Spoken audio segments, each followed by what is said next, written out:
Merci beaucoup. C'est un plaisir et un honneur. C'est vrai que chaque fois que je peux venir là pour parler ou pas parler, c'est toujours tellement un plaisir de vous voir. C'est la famille, quoi. Et puis, on est une famille, des Gospel Centers. Et pour moi, c'est ça qui est extraordinaire. L'autre jour, je rigolais puis je disais, mais je pense qu'au ciel, il y aura un Gospel Center, tous réunis, où on pourra faire la fête.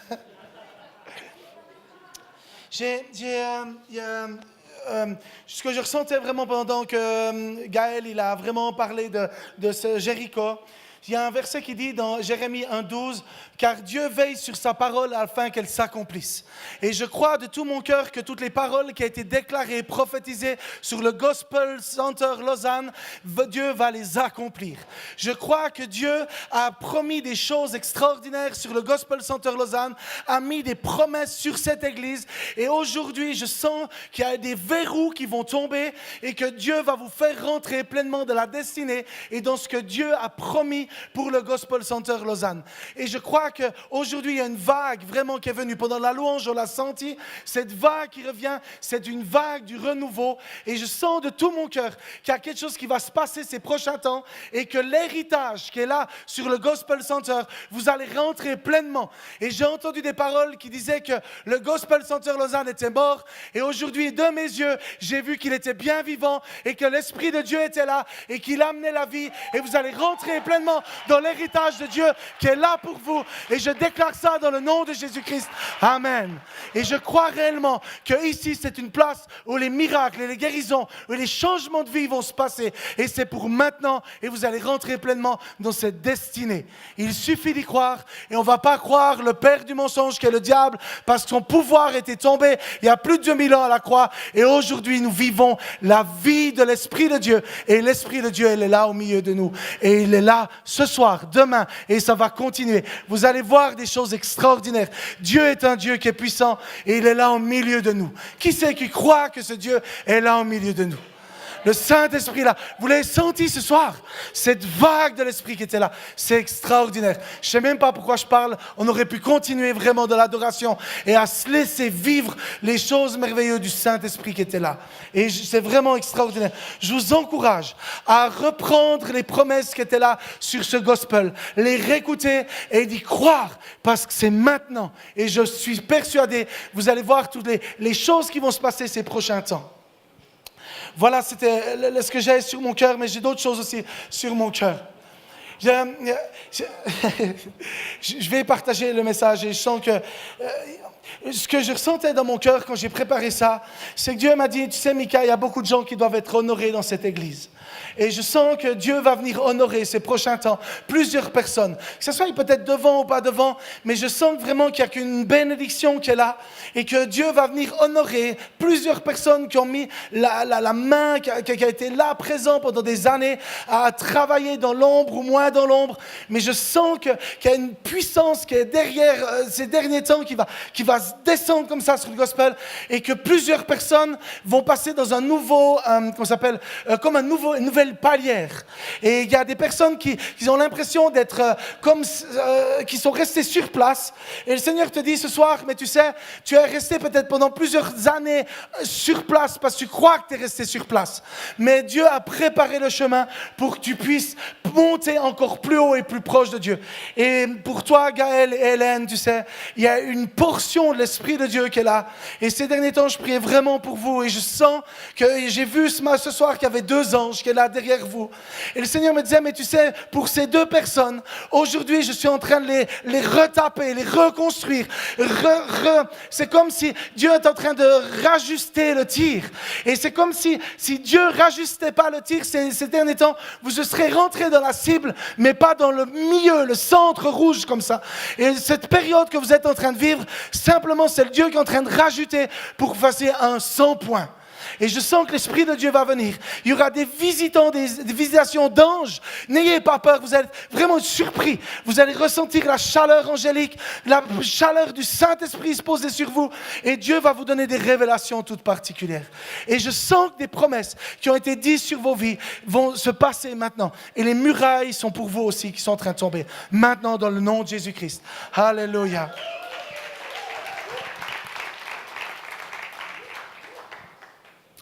le message que j'ai reçu ce soir. En fait, il y a une chose que j'ai réalisée en marchant dans ma vie de chrétien, c'est que souvent beaucoup de personnes me parlent et me disent c'est difficile d'avoir accès à la présence de Dieu. Et c'est vrai que pendant des années, moi j'ai cherché comme un fou. Et encore aujourd'hui, je cherche, mais comme un fou, la présence de Dieu. Je suis satisfait de ce que je vis, mais en même temps, j'ai toujours soif. Et la parole de Dieu dans les psaumes, il dit qu'une abîme appelle une autre abîme. Une profondeur appelle une autre profondeur. Et je crois de tout mon cœur qu'en tant que chrétien, on peut vivre une profondeur dans la présence de Dieu et du Saint-Esprit, mais cette profondeur appelle directement une autre profondeur. Et souvent, des personnes qui sont là, qui disent « mais je ne sens pas la présence de Dieu » ou « je ne vis rien avec Dieu », etc. C'est souvent des gens qui se sentent sous la condamnation. Des personnes qui se sentent dans la culpabilité, qui vivent dans cette condamnation chaque jour en se rappelant certaines choses qu'ils ont faites ou pas faites, avec une pression de faire bien les choses, et puis qu'ils n'ont pas compris que toute chose a besoin d'un apprentissage pour bien faire les choses. J'ai appris 2 métiers. Avant de connaître mes métiers, j'ai dû faire une formation. Et en faisant ma formation, je suis devenu un charpentier. En faisant ma formation, je suis devenu un dessinateur dans l'architecture. En faisant une formation, j'ai devenu un bon directeur de chantier, etc., etc. Pourquoi bon? Parce que je sais que j'excelle dans mon métier. Et ce n'est pas un nom de le dire, parce que je glorifie Dieu à travers les dons que Dieu m'a donnés. Et dans le sens, pour arriver à un résultat, il y a un apprentissage. Et des fois, pourquoi certains arrivent moins à rentrer dans un apprentissage, c'est simplement à cause de la condamnation ou de l'accusation ou parce qu'on dit des choses de ta vie qui t'écrasent et qui te rabaissent et qui ne t'élèvent pas dans qui tu es et dans les dons que tu es. Je vous rappelle que tous les dons viennent de Dieu et que tout ce qu'il a mis dans ta vie, c'est pour le servir et le glorifier. Et Dieu nous fait grandir dans ses dons. Mais une des choses qui fait que nous ne rentrons pas réellement dans l'appel de Dieu en tant qu'enfant ou fille de Dieu, c'est simplement des fois l'accusateur qui vient nous souffler que tu n'es pas assez bon, pas assez ci. Et ce soir, pour moi, c'est un combat, mais j'ai envie de dénoncer l'accusateur pour comprendre qu'il y en a un il y en a un qui nous amène, qui ne nous condamne pas, et il y en a un qui nous donne la révélation, et un autre qui amène la condamnation. Et le titre de mon message, je ne suis plus appelé condamné, mais je suis appelé justifié. Ce soir, comme je vous ai dit, j'ai une bonne nouvelle. Jésus n'a pas condamné l'être humain, mais c'est le péché qui a condamné et qui condamne l'être humain. C'est un message très simple. Ce n'est pas un message d'un enseignement très approfondi, mais je crois de tout mon cœur que si tout chrétien réalise qu'il n'y a plus de condamnation en celui qui est en Christ, vous allez grandir et vivre des choses, grandir dans votre identité et aussi grandir dans la puissance du Saint-Esprit et aussi dans une intimité profonde. Il y a une grande différence entre la conviction du péché et la condamnation du péché. La conviction, c'est le Saint-Esprit qui l'amène. Il a dit qu'il convaincra de péché, de jugement, de justice. On est d'accord. Le Saint-Esprit, il a un rôle, il a tellement d'autres rôles, mais un de ses rôles, c'est d'amener la conviction. La conviction apporte toujours la vie. Le changement, la conviction amène de la clairvoyance sur notre situation de pécheur. Le Saint-Esprit nous pousse à la conviction et à la repentance. La repentance, c'est une chose extraordinaire. Souvent, j'entends parler les gens comme un poids sur leurs épaules quand on parle de la repentance. Mais la repentance, c'est une merveilleuse chose. Ça te libère de ta condamnation et ça te donne accès au royaume des dieux, du Seigneur. La repentance, c'est la clé qui t'ouvre et te donne accès au royaume de Dieu et à la présence de Dieu et la présence du Saint-Esprit.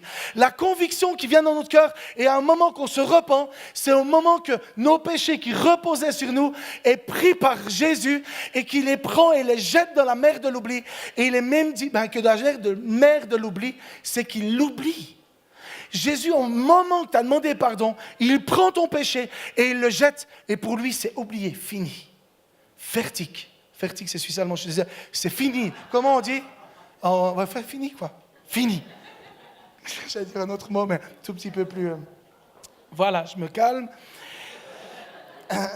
La conviction nous amène à une vie de transformation au niveau de l'intérieur, un retour en arrière. Pas un retour en arrière dans notre vie, mais un retour en arrière dans certaines situations. Un changement, un style de vie, un changement dans l'attitude et jusqu'à une ressemblance à Jésus. Et c'est ce que tout chrétien doit aspirer, à ressembler à notre merveilleux Jésus. À ressembler, j'aime quand je prie, puis je le vois poser ses mains sur moi, et je sens cette affection, cette tellement d'amour qui vient toucher mon être et qui transforme ma vie. Et puis j'ai envie d'aimer les gens après, parce que je sens tellement d'amour dans son cœur. Et nous, en tant que chrétiens, on doit être visités de cet amour de Dieu et faire la différence. Amener cet amour. Mais si tu te sens condamné, comment tu peux amener la liberté en étant condamné? La condamnation nous rappelle sans cesse nos erreurs, nos manquements et nos faiblesses. La condamnation nous pousse dans une vie de culpabilité, nous rabaisse, nous enchaîne, nous vole et détruit nos vies et détruit complètement notre identité. La condamnation ruine la vie des gens. La condamnation nous mène à un sentiment d'être indigne, disqualifié de l'amour de Dieu et de sa grâce. La condamnation essaye de nous faire croire que nous ne sommes pas assez bons et pas assez bien. Combien de personnes ne se sentent pas assez bien et pas assez bons? Pas assez parfaits pour servir Dieu ou faire différentes choses. On se sent des fois tellement disqualifié. Je l'ai senti tellement pendant des années. À côté de certaines personnes, je me disais, mais je suis tellement à des kilomètres. J'ai tellement à apprendre, j'ai tellement si. Et en fait, je commençais à me rabaisser, à condamner, parce que j'étais pas assez ci, pas assez ça, parce que j'avais pas une vie assez de prière, pas une vie assez dans la lecture de Bible, etc., etc. Et je me condamnais complètement à être éloigné. Ça m'éloignait de la présence de Dieu. Et ça m'éloignait complètement de qui était réellement Mika. Mika, comme il est. Simplement apprendre à se connaître. Pas comme les autres. Mika, quoi. Ou bien vous-même. Vous se regardez dans une glace et se dire, mais je ne suis pas comme les autres. Je suis Mika. Avec sa folie, avec son manque, des fois, qui n'a pas beaucoup de limites dans certaines situations. Presque toutes. Mais je me calme et j'ai une femme extraordinaire qui sait me canaliser. Et c'est ça qui est extraordinaire parce que ça se fait dans la paix, dans l'amour. Et c'est ça qui est bon. Mais Mika, il ne va pas être quelqu'un d'autre parce que je me suis découvert en Jésus. Et j'ai découvert qu'en Jésus, il n'y a aucune condamnation et qu'il m'aime comme je suis, comme il t'aime comme tu es. Aucune condamnation quand tu es en Christ. Christ, il te voit à son image parce que tu as été créé à son image. Il ne te regarde pas comme il aurait pu être ou il aurait pu être différemment. Il te dit, regarde, il a l'image, à mon image.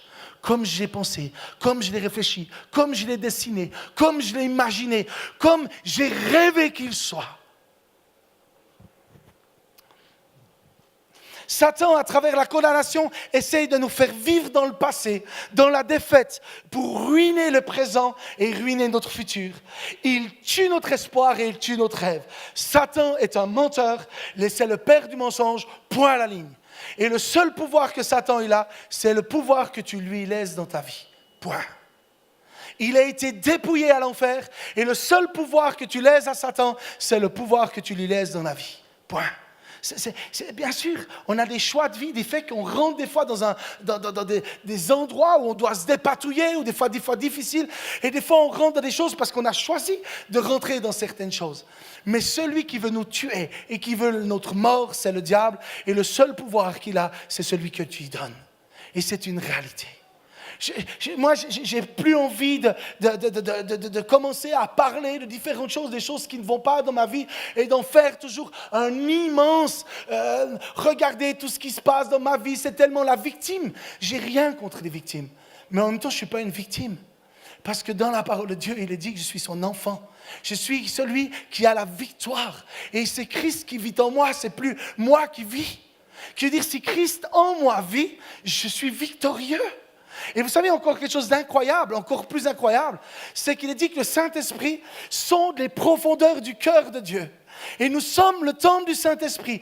Le Saint-Esprit habite en moi. Et celui qui sonde des profondeurs du cœur de Dieu habite en moi. Que dire en moi, j'ai la révélation des plus grandes des profondeurs du cœur de Dieu. Il suffit juste de les chercher.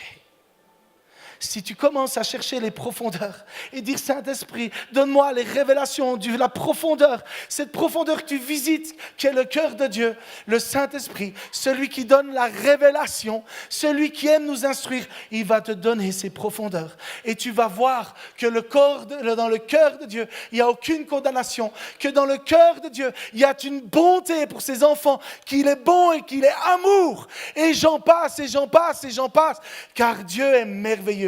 Il est bon. Romains 3, 24, il a dit, car tous ont péché et sont privés de la gloire de Dieu. Ils sont gratuitement justifiés par sa grâce, par le moyen de la rédemption qui est en Jésus-Christ. En Jésus, il y a le tout est accompli. Il nous a rachés, il nous a rendus libres de toute la condamnation. Jésus n'est pas venu pour condamner le monde, mais il est venu pour le sauver. Et en plus de ça, par amour. Romains 8, 1 à 4. Il n'y a donc maintenant aucune condamnation pour ceux qui sont en Jésus-Christ. En effet, la loi de l'esprit de vie en Jésus-Christ m'a affranchi de la loi du péché et de la mort.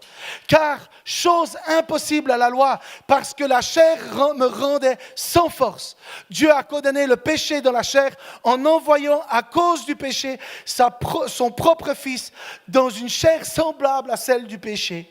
Et cela afin que la justice de la loi fût accomplie en nous et que nous ne marchions pas selon la chair, mais selon l'Esprit de Dieu. Jésus a condamné la condamnation. Jésus a condamné l'accusateur. Il l'a condamné une fois pour toutes.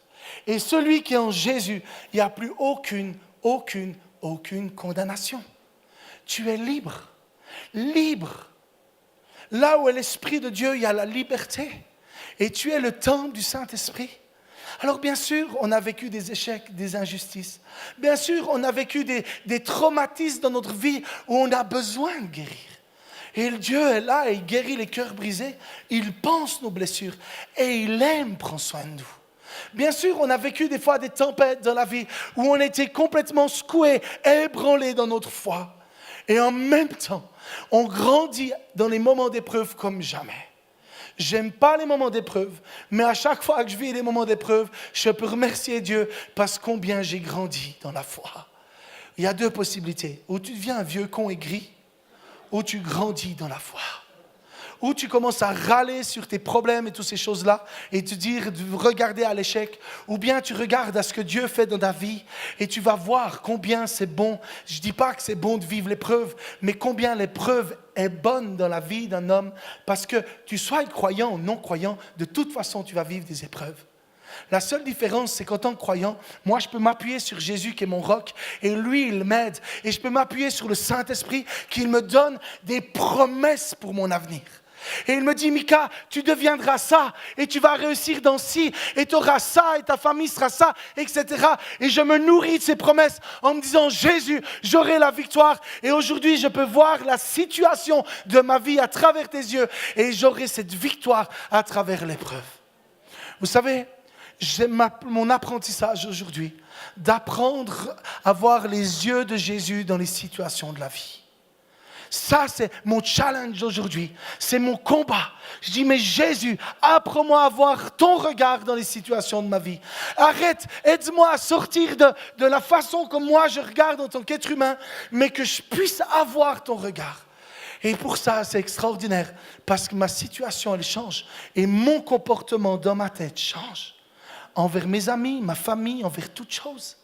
Parce que c'est plus Christ. C'est plus moi qui vis, mais c'est Christ qui vit en moi. Et ma vie, elle est dans un chantier. Dans un chantier, oui, elle est dans un chantier. De toute façon, notre vie, elle est toujours dans un chantier. Puis, vu qu'avec mon métier, je suis toujours dans les chantiers. Je veux dire, ma vie, elle est dans le chantier tout le temps. J'aime les grues, les tracts, les pelles mécaniques. Mes garçons, je les ai fait aimer ça. Parce que c'est tellement beau, un chantier. Vous n'aimez pas les paysages avec toutes ces grues? Je trouve ça incroyable. Alors, c'est vrai que 2-3 fois, ça tue un peu le paysage, mais voilà. Je suis désolé pour les écolos dans la salle. Alléluia. Jésus a payé le grand prix de notre liberté, libre de toute la condamnation, afin que nous puissions vivre dans l'amour de Dieu et que nous puissions vivre dans la paix, dans la joie et dans sa présence. Vous savez, le péché nous condamnait et au moment où Jésus est mort sur la croix, ce voile a été déchiré et il nous donne accès à sa présence. Ce qui te condamnait à ne pas rentrer dans sa présence, aujourd'hui est retombé sur lui afin que nous puissions rentrer pleinement dans sa présence. Dans la présence de Dieu, dans la présence du Saint-Esprit, on peut vivre sa gloire. Et mon inspiration, c'est que Moïse, qui était dans l'ancienne alliance, il avait cette chance de faire un face-à-face. Et je dis, mais Seigneur, moi je suis dans la nouvelle alliance. Moi, ce que mon désir, c'est que, comme Moïse, faire un face-à-face, parce que tu me vois à travers cette nouvelle alliance, le sang de Jésus, et je suis justifié. Pourquoi je ne peux pas? Et je sais que je vais y arriver. Parce que je l'aspire de tout mon cœur. Et puis d'un coup, si ce n'est pas sur cette terre, je vais vivre une éternité. Et puis je pourrai aller poser toutes les questions que je n'ai pas de réponse.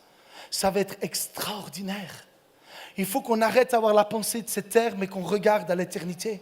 Si aujourd'hui, tu n'as pas de réponses à tes questions, ce n'est pas grave. Parce que tu auras une éternité pour avoir les réponses à toutes tes questions. Il faut arrêter de te poser trop de questions qui t'amènent dans de la culpabilité, dans la condamnation, ou des fois, ça tue même ta foi. Toutes ces fois, des questions non-réponse, ça enlève cet enthousiasme qu'est la foi pour te faire rentrer dans les choses et les promesses de Dieu. Dans 1 Corinthiens, il est dit que celui qui était innocent, qui est Jésus-Christ, il était innocent de tout péché. Dieu l'a condamné en tant que pécheur à notre place, afin que l'union avec Christ, nous soyons justes aux yeux de Dieu. C'est ça qui est extraordinaire.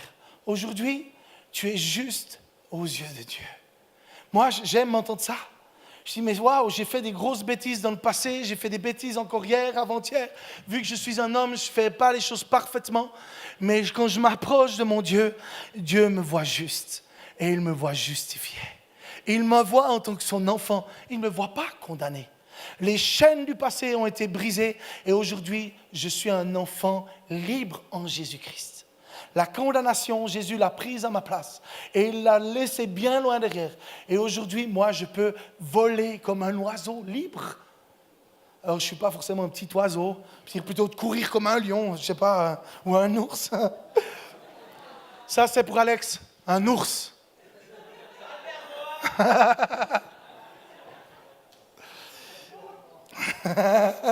Lui, il a tout de suite compris. Alléluia.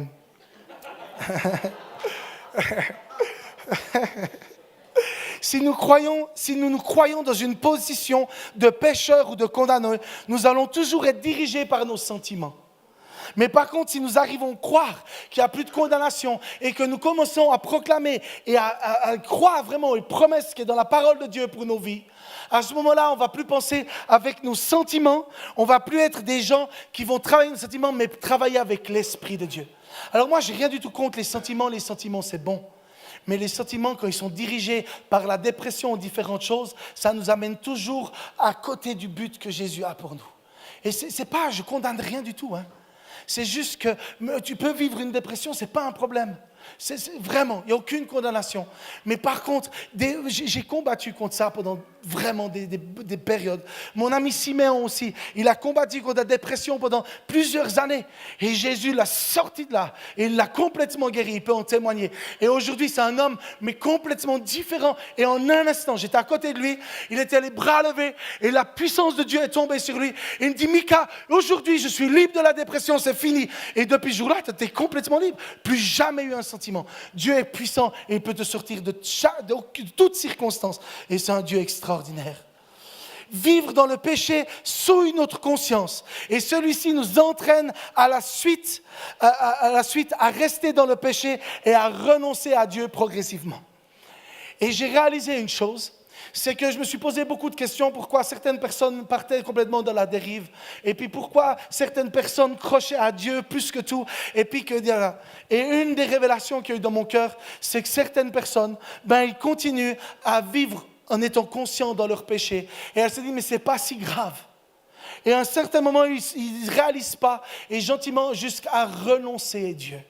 Et j'ai des amis proches que j'aime, qui ont renoncé à Dieu juste parce que simplement ils ont préféré nourrir leur péché. Là non plus, il n'y a pas de condamnation. Juste un cœur qui pleure, parce que je les aime. Et je ne dis pas qu'ils ne sont pas sauvés. Dieu seul pourra juger et c'est Dieu seul qui prendra cette décision. Mais par contre, en tant que chrétien, durant toute notre vie, on vit comme des choses extraordinaires avec Dieu. On peut être blessé de l'Église, on peut être blessé de certaines situations, d'un pasteur, d'un leader, différentes choses. Mais c'est tellement rien à côté d'une vie éternelle et une relation proche de Dieu. Vous savez, toute ta vie, tu sois dans une église ou dans un club de foot, de rugby ou de golf, tu seras de toute façon blessé parce que tu vivras toujours des situations dans ta vie où tu seras brusqué. Le salut implique une transformation radicale qui se passe même dans le monde spirituel comme dans le monde terrestre. Une révélation de la justice et sa grâce qui nous encourage à chercher Dieu de tout notre cœur et être assoiffés de sa présence. Et moi, on me disait toujours, tu sais, qu'au début, quand tu es converti, tu es enflammé, tu as toujours envie, toujours. Puis tu as le feu du début, quoi. Et puis on me disait, tu verras, ça se calmera avec les années. Ben, c'est une grosse connerie, quoi. Parce que moi, je suis plus enflammé qu'au passé. Et puis moi, à 99 ans, j'ai envie de mettre des complexes à ces jeunes. Puis ils sont là, mais qu'est-ce qu'il a, le papy, là? Parce qu'on carbure avec la puissance du Saint-Esprit. Et je vous promets, c'est des belles bêtises. N'écoutez pas ces mensonges. C'est juste le diable qui est là. Il va se calmer, le jeune. Mais non, à 99 ans, ils vont dire qu'il va se calmer. Il va dire, de toute façon, il va mourir. Ben ouais, c'est la seule façon qui nous calmera. C'est la mort, mais on passera de l'autre côté. On sera encore plus enthousiaste. Ça va être incroyable. On pourra faire tout le temps à fond sans faire de burn-out.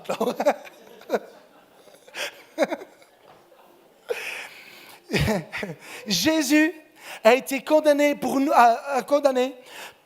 afin que nous soyons plus condamnés aujourd'hui et que nous puissions vivre une intimité profonde et vivre la présence du Saint-Esprit et vivre la puissance du Saint-Esprit. Proclamons la parole de Dieu sur nos vies, proclamons la parole de Dieu sur nos situations, proclamons notre justice, proclamons notre promesse. Écoute toutes les promesses que tu as pu enregistrer ou écrire. Écoute et relis toutes les promesses qu'il y a dans la parole de Dieu. Proclame-les. Vous savez, le diable déteste voir des croyants qui exercent leur foi. Le diable déteste voir les croyants qui rentrent dans leur héritage. Mais quelque part, ce n'est pas notre problème, c'est pas son problème. Moi, ce que je veux, c'est qu'on rentre dans l'héritage que Dieu a pour nous. Et vraiment, laissons-le où il est.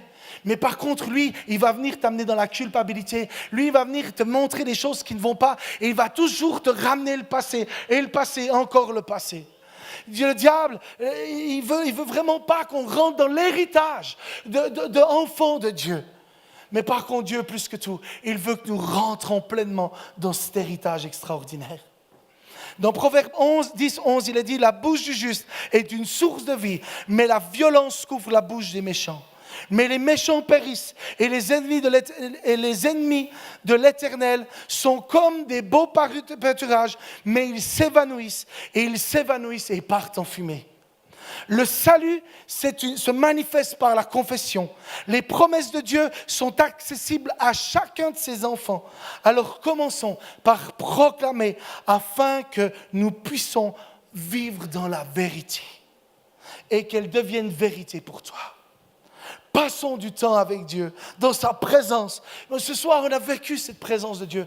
Mais demain matin, tu peux vivre cette présence de Dieu dans ta salle de bain, au lit, à la cuisine, de différentes façons. Le Saint-Esprit ne s'arrête pas à une célébration le dimanche soir ou le dimanche matin. Le Saint-Esprit veut être ton ami de chaque instant, chaque moment. Que ce soit sur ton lieu de travail, que ce soit sur les WC ou différentes choses. Le Saint-Esprit n'a aucune limite pour venir te toucher et te remplir. Prenons du temps avec ce Dieu extraordinaire, ce papa qui veut juste nous fortifier et nous montrer combien il nous aime. Vous savez, Dieu est un Dieu tellement intime et tellement bon. Moi, j'étais à un moment, Dieu m'appelle souvent Mika ou mon fils et puis tout ça. Et puis vraiment, je sens vraiment son amour. Mais une fois, j'étais sur la plage en vacances et là, le Saint-Seigneur me dit, mais comme ça, Mika, mon cher Mika. Et pour moi, ça m'a tellement touché. Ça m'a tellement visité de la tête aux pieds. J'ai senti que j'avais tellement d'importance à ses yeux. Et je dis, mais Seigneur, remplis-moi ton amour. J'aurais pu embrasser tout le monde sur la plage. J'avais un tel amour qui me visitait. Mais tu sais, tu es le cher ami, la chère enfant de Dieu. Et Dieu veut te visiter de son amour. Dieu te visite, il veut visiter à chaque moment. Une profondeur appelle une nouvelle profondeur. Une profondeur dans l'amour de Dieu, dans sa grâce, appelle une nouvelle profondeur dans l'amour de Dieu et dans sa grâce. Une nouvelle profondeur dans sa puissance. Une nouvelle profondeur dans l'intimité avec Dieu. Une nouvelle profondeur dans la révélation de Dieu. Une nouvelle profondeur dans la puissance de Dieu. Une nouvelle profondeur et encore de nouvelles révélations. Et c'est ce que Dieu désire avec ses enfants. Pour ça, il faut être libre de l'accusateur et de la condamnation.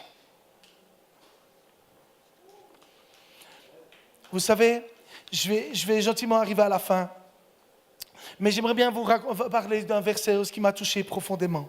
C'est dans Ésaïe 43, 18 à 19.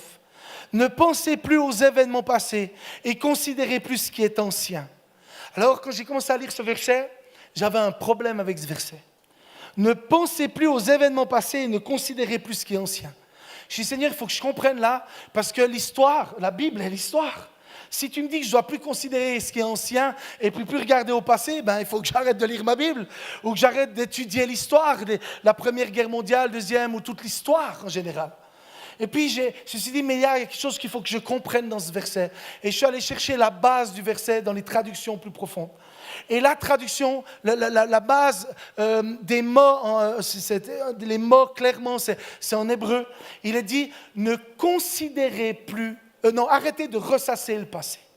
Ça, c'est ça. Ne pensez plus aux événements passés et considérez plus ce qui est ancien. C'est en fait la phrase qui était traduite comme ça, mais la base, c'est arrêtez de ressasser le passé, car Dieu fait toutes choses nouvelles sur le point d'arriver. Et ne la connaîtrez-vous pas? Je mettrai un chemin dans le désert et des fleuves dans la solitude.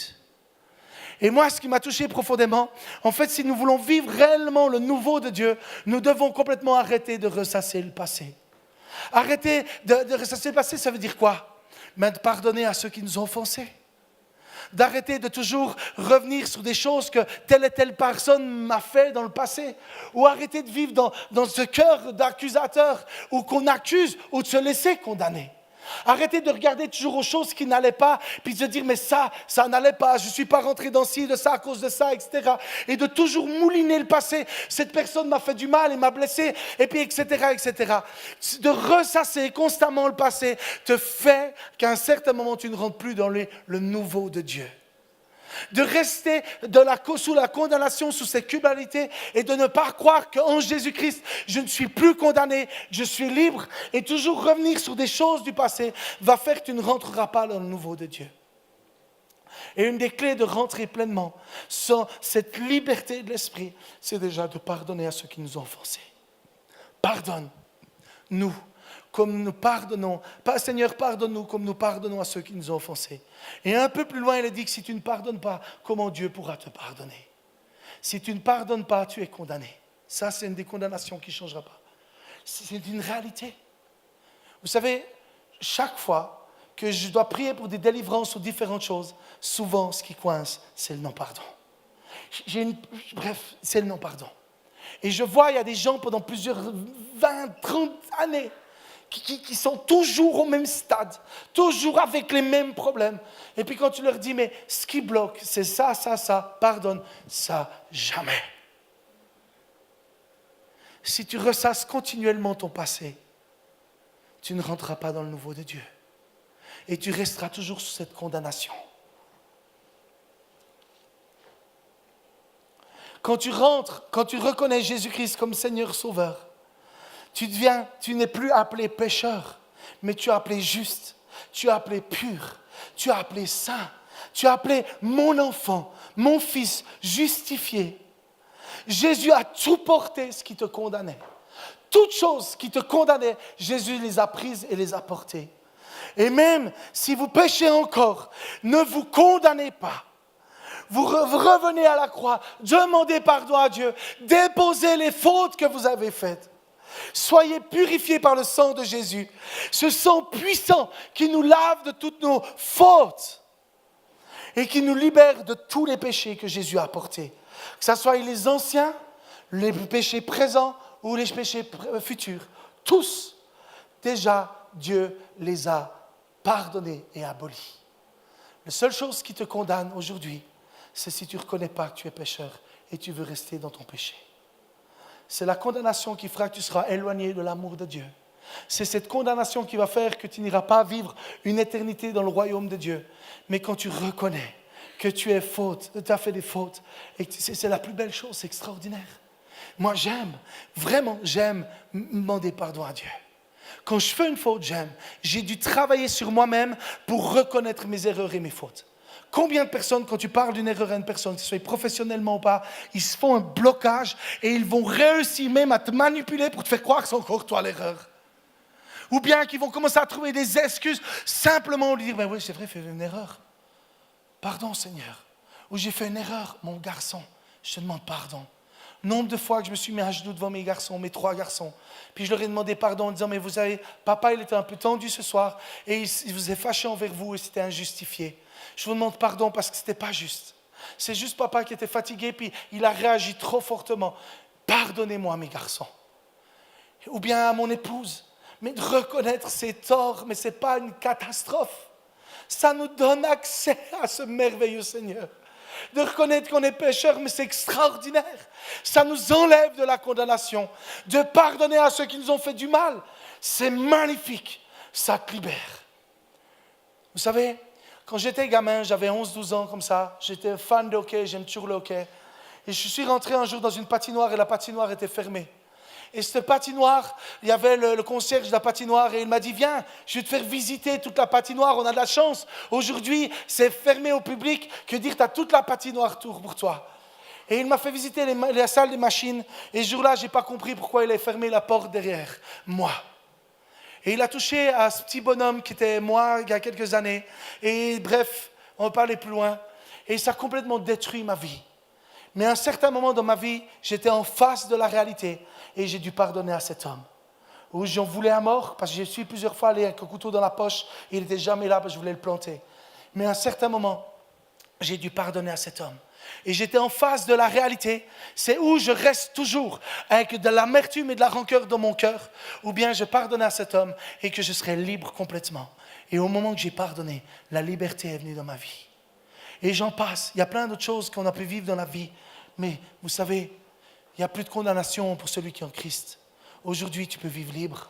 Tu peux pardonner à ceux qui t'ont offensé. Tu peux demander pardon à Jésus pour toutes tes fautes. Et à ce moment-là, cette condamnation, elle va tomber. Et tu seras appelé justifié. Alors je vous demanderai simplement de fermer les yeux. C'est un des moyens extraordinaires de rentrer dans la présence de Dieu. Et de vivre sa présence. C'est de plier le genou. J'aimerais bien qu'on puisse simplement fermer les yeux. Et si ce soir, toi, tu te sens condamné, et puis que tu as jamais reconnu Jésus-Christ comme le Seigneur Sauveur de ta vie, et que tu es là, et tu dis, mais moi, j'ai besoin de venir vers ce Créateur qui est mort sur la croix pour que je sois libre de toutes mes chaînes. Et que je puisse te reconnaître, Jésus-Christ, comme le Seigneur de ma vie. Et j'ai envie d'un changement de vie. Je reconnais ce soir que je suis pécheur et que j'ai juste besoin de me tourner vers Jésus, de le reconnaître en tant que sauveur et qui me libère de mes fautes et de mes péchés. Si tu veux le recevoir comme le Seigneur sauveur de ta vie, je te demande simplement de lever la main là où tu es. Rapidement. Dire, je veux t'accepter Jésus dans ma vie. Oui, je vois ta main. Oui, je vois ta main au fond. Est-ce qu'il y a encore quelqu'un? Et j'aimerais bien qu'on prie tous ensemble. Répétez simplement après moi pour accompagner. Déjà, applaudissons ces personnes qui ont fait le choix. Bienvenue dans la maison, bienvenue. Bienvenue. Vous savez ce qui est extraordinaire? C'est qu'aujourd'hui, on est frangins. Seigneur Jésus, répétez simplement, Seigneur Jésus, je reconnais ce soir que je suis pécheur. Et je te demande pardon pour mes fautes, toutes mes fautes, volontaires et involontaires. Et ce soir, je te reconnais comme le Seigneur sauveur de ma vie. Sauve ma vie, Jésus. Remplis-moi de ton esprit et libère-moi de la condamnation dans le nom de Jésus-Christ. Et si j'ose inviter le groupe de louanges, si ça va pour vous, et je sens que ce soir, que Dieu va venir enlever le poids de la culpabilité de plusieurs personnes. Vous savez, l'accusation et la condamnation nous fait que nous ne rentrons pas dans les rêves de Dieu. De ressasser le passé à chaque instant et d'accuser peut-être d'autres personnes. Tu sais, ça peut être des fois, je vois des couples qui accusent leur épouse ou qui accusent leur époux parce qu'ils ne sont pas exactement comme ils veulent. Et puis qui essayent de les changer ou bien tout simplement de juste les encourager, de les aimer. Vous savez, je sens que ce soir, Dieu va venir guérir beaucoup de cœurs. Et que Dieu va renouveler les identités, les rêves. Je sens que ce soir que Dieu va revenir à nouveau, vous amener. Alors, si votre rêve s'est complètement effondré à cause de la condamnation qui est venue dans ta vie, je sens que Dieu veut venir renouveler les rêves, renouveler les destinées, te renouveler aussi les identités et te rétablir dans ta situation. Et je vais prier simplement. Seigneur Jésus, tu es un Dieu extraordinaire. Tu es un Dieu qui est puissant et tu connais nos cœurs. Et il est dit dans ta parole, Seigneur, qu'il n'y a aucune condamnation pour ceux qui sont en Christ. Et Saint-Esprit, c'est tellement bon que tu sois là. Et je te demande d'enlever tous ces jougs ce soir. Que tout ce poids de l'accusation, tout ce poids qui dit, mais tu n'es pas parfait, tu n'es pas ci, tu n'es pas ça, tu n'es pas digne d'être appelé mon enfant. Tout ce poids de la culpabilité, toutes ces sales paroles qui sont là dans tes pensées, qui t'éloignent progressivement ou rapidement ou petit à petit que de la présence de Dieu, qui s'éloignent de son amour, puissent tomber maintenant dans le nom de Jésus-Christ. Condamnation, tu t'en vas maintenant de la vie de mes bien-aimés. Condamnation, je t'ordonne de quitter. Et toi, l'accusateur, tu n'as plus aucun droit sur la vie de ces enfants, ces fils de Dieu, filles de Dieu. Tu n'as plus le droit d'accuser maintenant dans le nom de Jésus-Christ. Parce qu'ils sont justifiés, appelés enfants de Dieu. Nous brisons cet esprit nous te lions esprit de culpabilité, esprit qui accuse maintenant, qui accuse ton Église. Je déclare que toi, accusateur, qui a dit au Gospel Center Lausanne, tu ne rentreras pas dans les plans de Dieu. Nous déclarons que tu as été vaincu dans le nom de Jésus. Et que tu vas t'en aller de ces lieux, car le Gospel Center Lausanne est un lieu de réveil.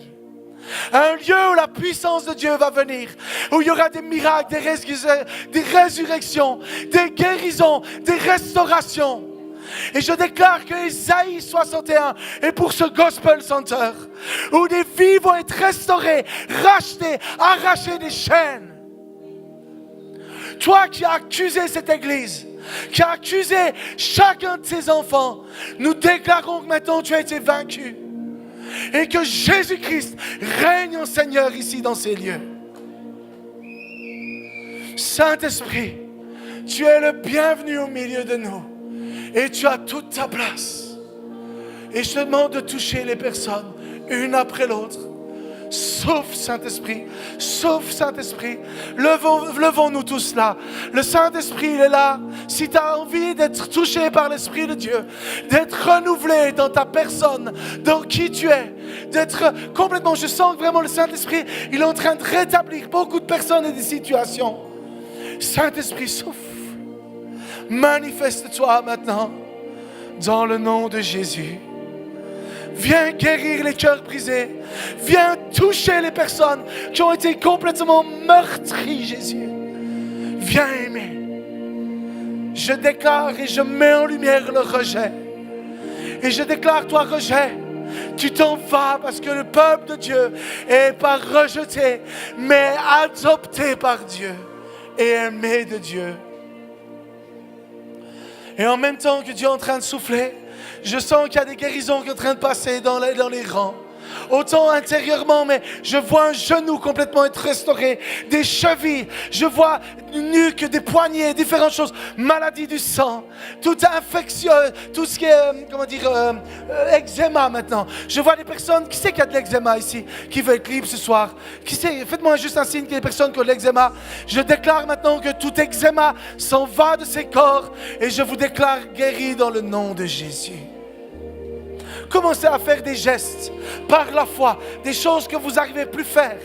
Et si tu as besoin de demander pardon à quelqu'un parce que tu as offensé quelqu'un, lève-toi de ta place et va demander pardon. Ou si tu dois pardonner à quelqu'un, n'aie pas peur, va dire à la personne qui est dans la salle, tu sais, je t'en voulais, je te pardonne ce soir. Que ce soir soit une soirée de réconciliation entre vous. Ou peut-être, vous savez, dans l'église, au Gospel Béroche, il y a un jour 2 personnes d'un certain âge qui ont passé 50 ans. Et ça faisait plus de 30 ans qu'ils ne se parlaient plus. Les 2 meilleurs amis du monde. Et ils se sont retrouvés pendant une célébration là. Et j'ai parlé de qu'est-ce qu'était le non-pardon. Et tout d'un coup, pendant le message, ces 2 personnes se sont levées. Ils se sont serrés les bras et ils se sont pardonnés. Ça, c'est un miracle. Ça, c'est glorieux. Parce que Dieu rachète les années perdues. Et Dieu veut racheter chacune des années perdues de vos vies. Et il le fait maintenant dans le nom de Jésus-Christ. Amen.